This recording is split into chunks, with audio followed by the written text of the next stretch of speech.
Hi loves, it's been a while.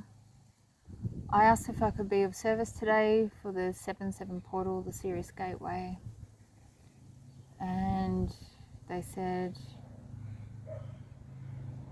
describe what happened. And I doubt my ability to do it, but I'll give it a crack. So, very beginning of June, the negative energy that I posted it about recently in text form,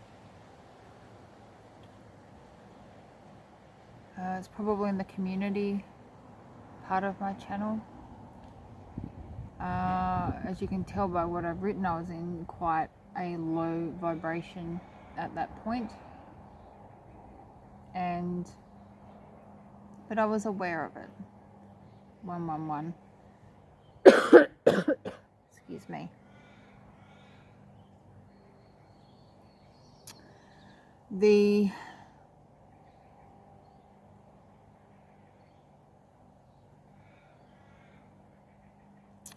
I created a video which suggested that we take time out from social media, but from everything, to really relax and that. But because I rent, I had a house inspection, and with 3 young children, it's quite difficult to rest and clean a house. So I had to spend a couple of days really pushing myself, and the day after the house inspection I was like, okay, now I can rest. But we had caught a very violent virus. It was extremely debilitating, and I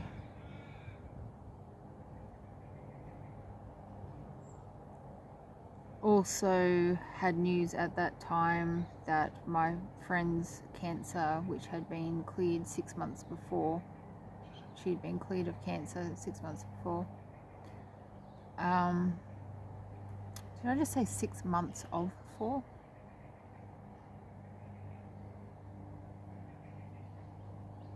Interesting. That might be relevant for someone.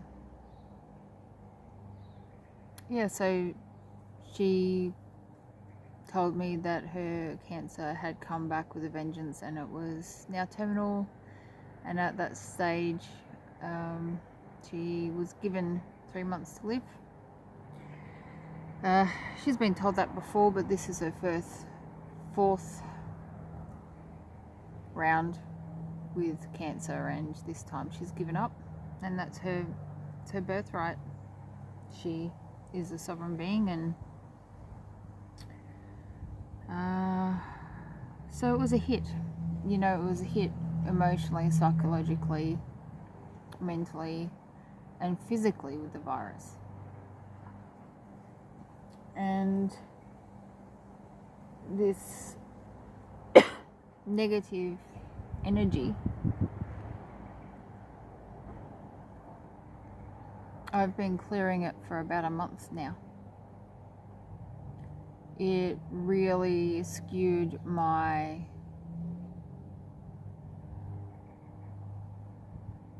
interactions with my friends.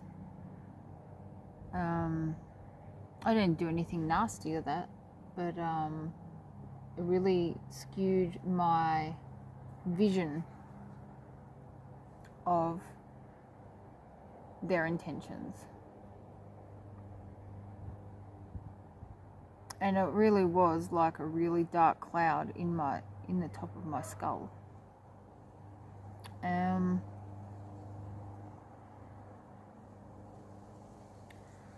So, having been cleared of the virus, I went to a concert with my friends, which was excellent. And the warm-up act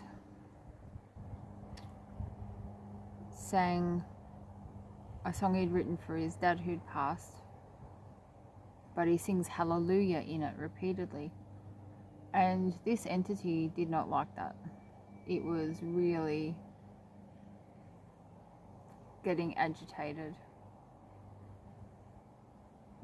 and, basically saying, what a load of crap, you should go to the toilet, why don't you go for a break?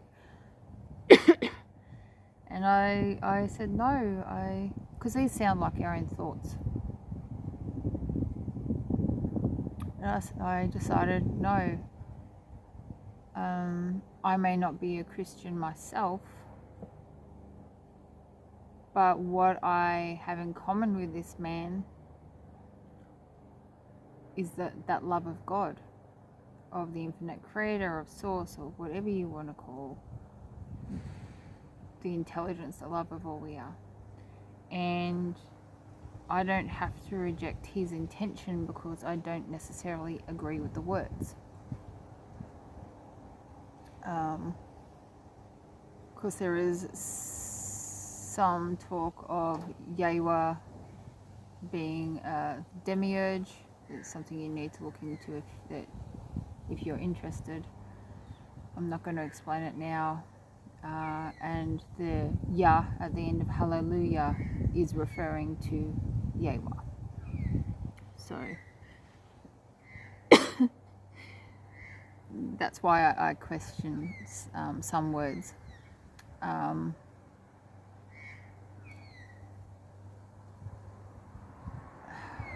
hearing divine masculine. No, I set the intention of doing a separate reading for love for the divine masculine feminine kingdom spouse collective. And I know nothing's really separate, but if it's relevant, it will come through. Okay. I'm being told to shuffle. This is Rebecca Campbell and Daniel Noel's Work Your Light Oracle. And it's open to Star Mother. How can you mother yourself? It's got an image of Mother Mary, galactic, and has pink roses. And it also open to you're already doing it, stop overthinking, keep facing your true north.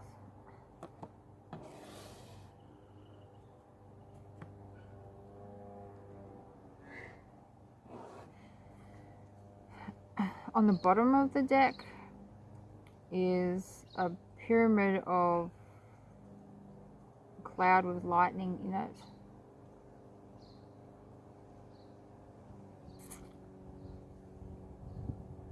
Which reminds me of Merlin energy. And it's making my heart hurt. So, okay.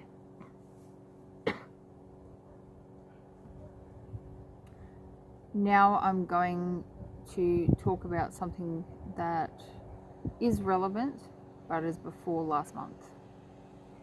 So I was a part of a group.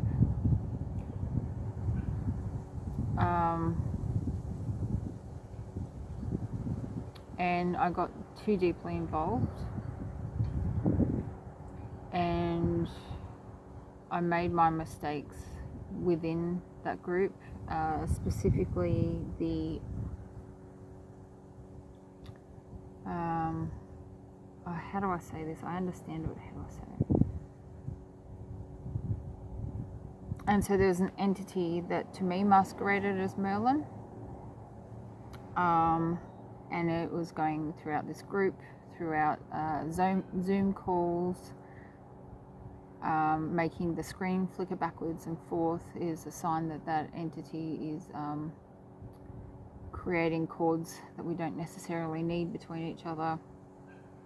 And it, from my understanding, this entity is part of the Merlin collective. Like if you experience Merlin as a wizard with a beard, great. but all entities are part of a great I am, a soul cluster, and within all of these soul clusters, each being will represent different parts of the psyche, which like the archetypes. And so within all of us, we have all of the archetypes, whether we like it or not, whether they are active or not, or if we've shoved them in the shadow and then they're only active, when we don't want them to be. So this particular part of the Merlin Collective,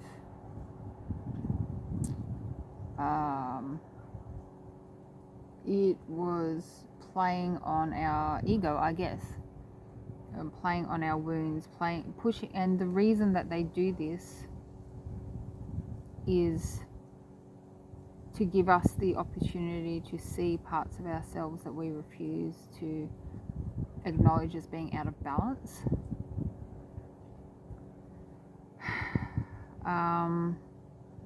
And oh my goodness, did I witness some interesting egos emerging, but most pointedly for my journey was my own. And so for me, the need to help others, to give, to heal,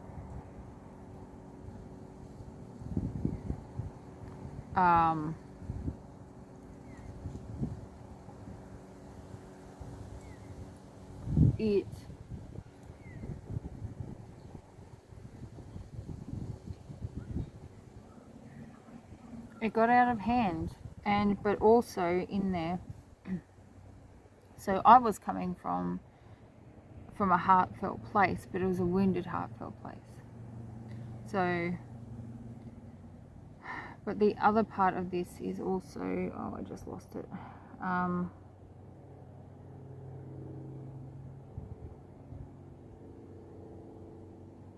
I can't remember. If it's relevant, I will remember. There's a bit of interference going on while I speak as well, so. But as always with any information, any recording, there's soul interaction, so I trust that you will get what you need. Ooh, and the ancestors agree. Yeah, you're already doing it.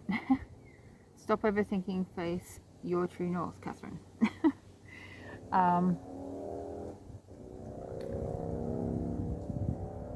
So I had not learnt the lesson of discernment in the aspect of when following my gut feeling. I was still following what I was hearing from guides, or who I thought were guides, probably was my guides, so I could learn this lesson, 333. So I was listening to the psychic information rather than following my gut feeling, how I felt about it. And we're on a big group call waiting for the leader of the group to do a transmission, and I felt like I should not be there. But misguidedly, I stayed because I wanted to show support to her and to the group.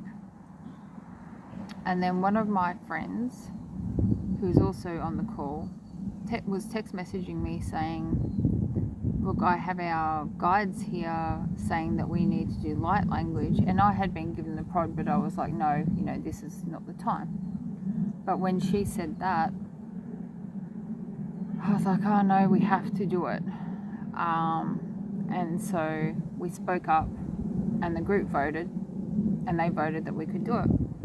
It took less than 2 minutes. The leader could have chosen to just accept that and then do hers.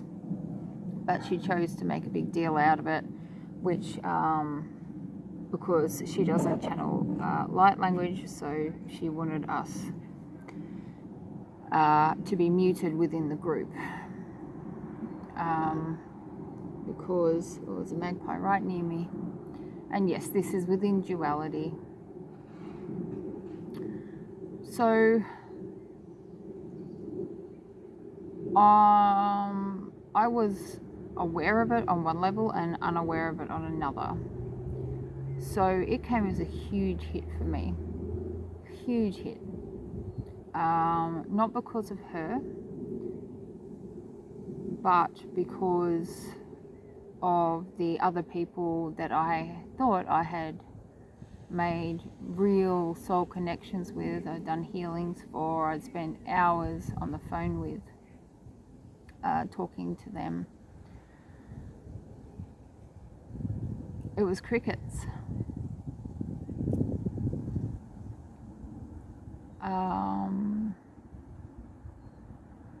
So that triggered me into another dark night of the soul, which you guys have been with me through.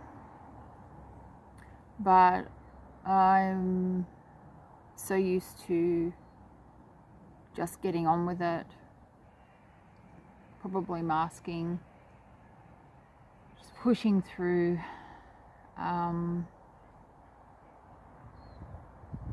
That it never truly broke me. I hung on by the skin of my teeth with all my wounded, bleeding parts, somehow. But I was aware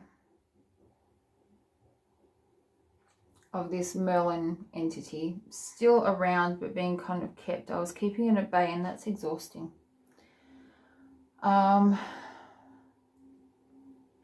And I had a false twin flame experience, a couple in there actually, because that was working on my wounding. It was showing where I felt like I'm not enough on my own. And that's the point of a twin flame, is to basically hurt you so that you see your own wounding where you feel separate. Now, this cannot be bypassed by saying, oh, I'm going to be single for the rest of my life, blah, blah. We need to experience love and life and the ups and downs to really get our the learning that we came for, the experiences we came for. Oh my goodness, another interruption. Okay. So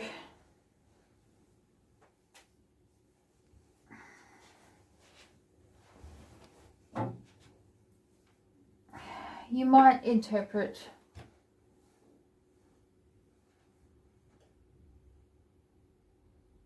this entity interference as a disruption to your path, knocking you off the path. But if you think you know where your path is going, you're probably not on it. Because this is a soul's journey.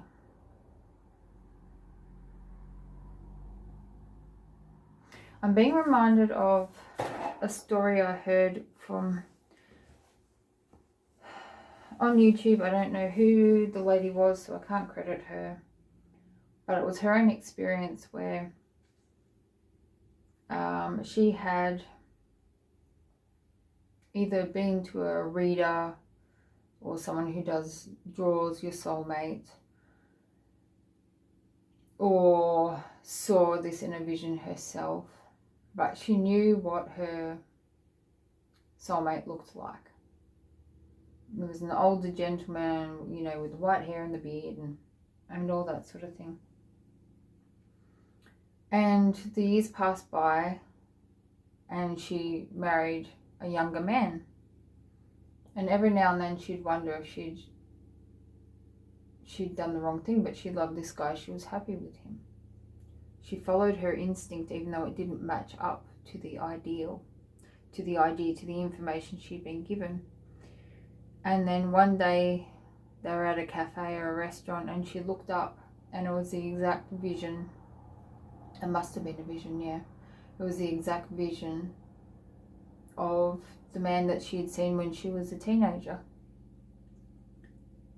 So if she had waited for the 3D information, the psychic information to match in the 3D, she would have missed out on about 20 years of life with her divine counterpart because she was waiting for that older man.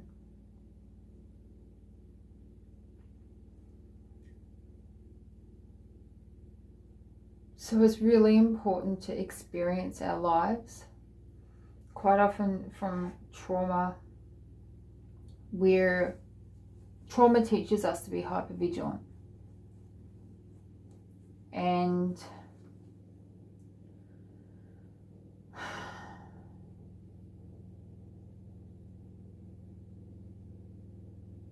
we, those of us who are seekers, are traumatized beings. Otherwise, why would we seek? So in our community and in me, there is a lot of vigilance and wanting to use our psychic gifts to kind of be one step ahead, to outsmart. You can't outsmart love. You can't outsmart God, but you can push it away. It's not really gone, but your experience of it will be.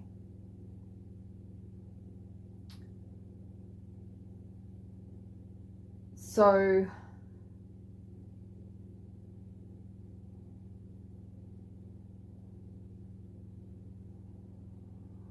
be mindful if you watch a lot of tarot readings, for example.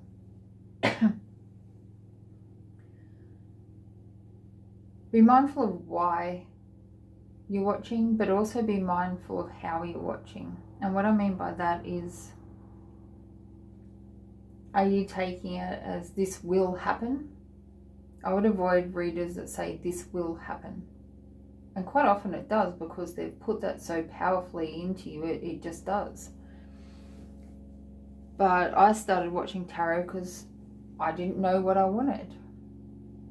I was constantly being asked for, what do you want? I was like, I don't know. I'm not allowed to know what I want. From a small child, what I wanted was not acceptable. I had to want what my parents wanted, my friends wanted, or what my husband wanted.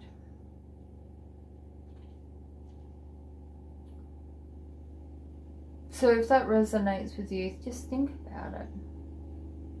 Sorry, the washing machine sounds like a rocket ship. That might be the side of Shishunanadi, the jet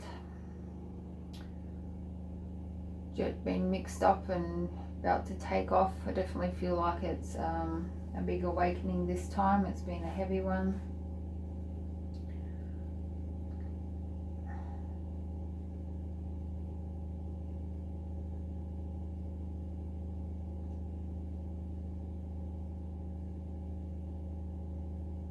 And also be careful if you enter into a new relationship and you have children especially, but other loved ones, make sure that you don't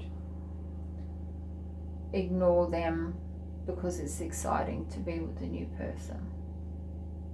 It's okay to have time with new friends, with new lovers, but make sure that you're not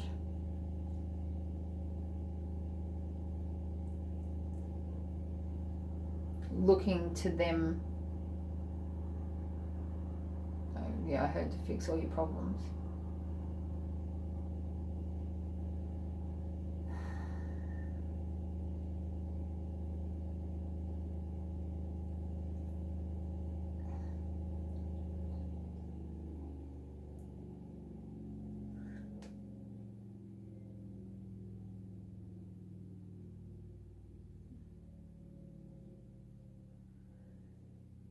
So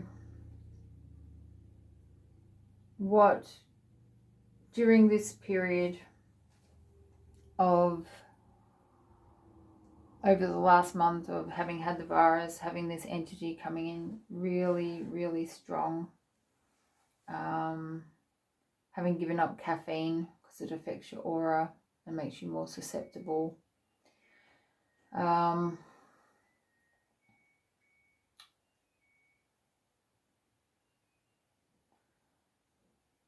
I was doing all my practices. I was practicing prayer, practicing gratitude, practicing faith, doing all the energy clearing that I could. Gratitude, being thankful, nourishing myself, doing all those things, making time for my family and friends, being in nature as much as I can in this freaking cold weather.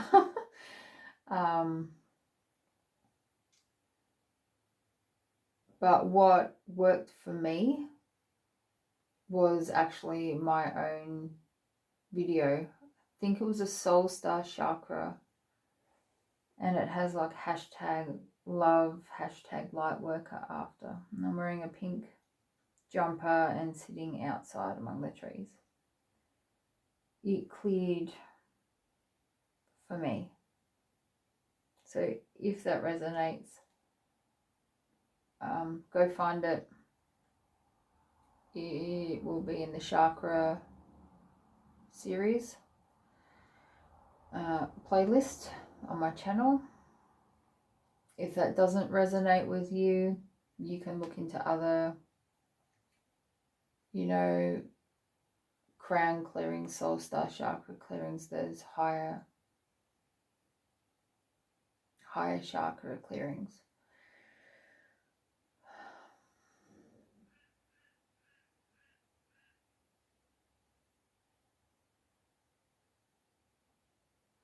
And then that night I was on my phone, and my phone had a connection. my phone glitched, and I put up a community post from my local town where a lady had said that she's moved here recently, was open to making friends. And so some of us commented below that we were also open to making friends. And I got a few friends requests. And I had to quickly, swipe away some of them, which is why I don't bother with that sort of thing much. But I got into a conversation with somebody, and then the next day we met up and we had a 2-hour conversation. So the delivery of that soul family has already started coming in, even though I don't feel quite clear. God's promises are kept, but it's in the right timing.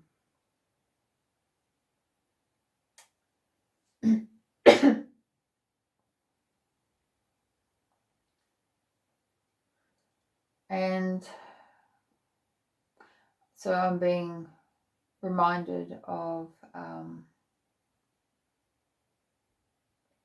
the story of the cat's eyes, the reflectors that we have lining our roads so that we don't run off at night time. And the story of how they were conceived is that a man was driving at night time. I think he was English, and he saw a cat's eyes reflected, so he swerved and he ran off the road. Was okay, had to, walk to the next village or whatever. But the next day when he went to get his car, it was parked right next to a cliff.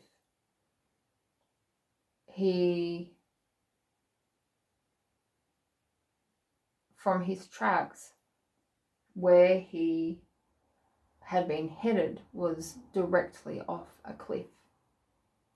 And the reflected cat's eyes caused him to swerve and actually saved him. And that's how God works. But he had that experience so that he could save thousands of lives by creating the cat's eye, or the reflector. We just call them reflectors in Australia. So nothing, no experience is in vain. No experience is meaningless. We just don't know what it's going to be a lot of the time. He had a direct, an experience that gave him a direct inspiration, but not always is that our experience. Sometimes we don't know why things happen until much later. And that story is particularly poignant for me because this person I thought that was my twin flame and my divine counterpart, one of the symbols for them was a cat's eye crystal. And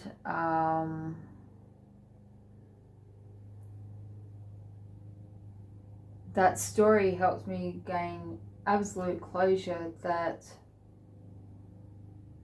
that person did the same as this Merlin entity. Hopefully they didn't know what they were doing. Hopefully they were bumbling through just like me. I don't know.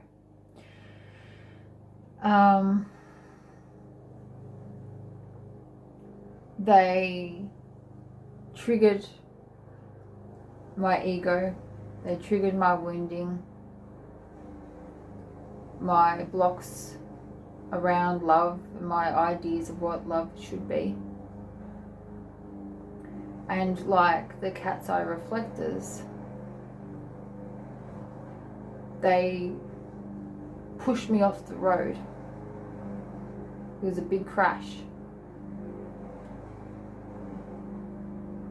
But they saved me from falling off a cliff. So I am truly grateful for that interaction. And I hope whatever I taught them has been learned or will be soon, and that they are free as well.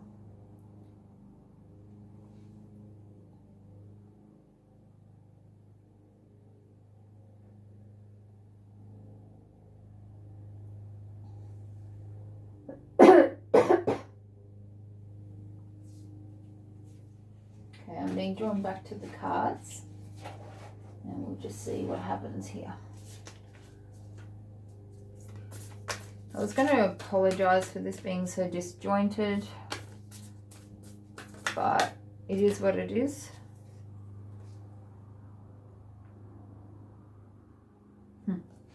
Yes. Thank you, God. I love this. All right, can I get it in view?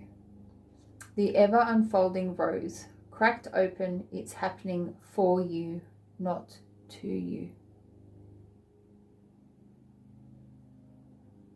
Beautiful.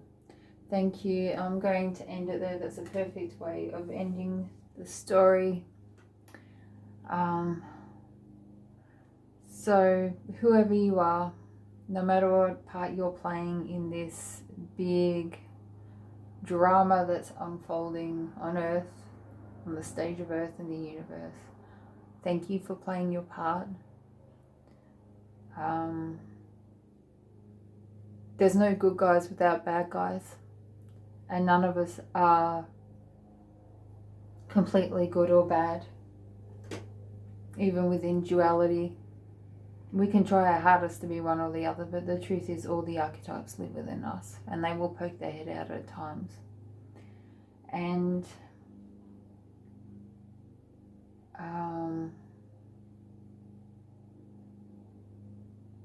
I know forgiveness is a loaded word, because we can't always just drop it. We can't always just forgive ourselves or others.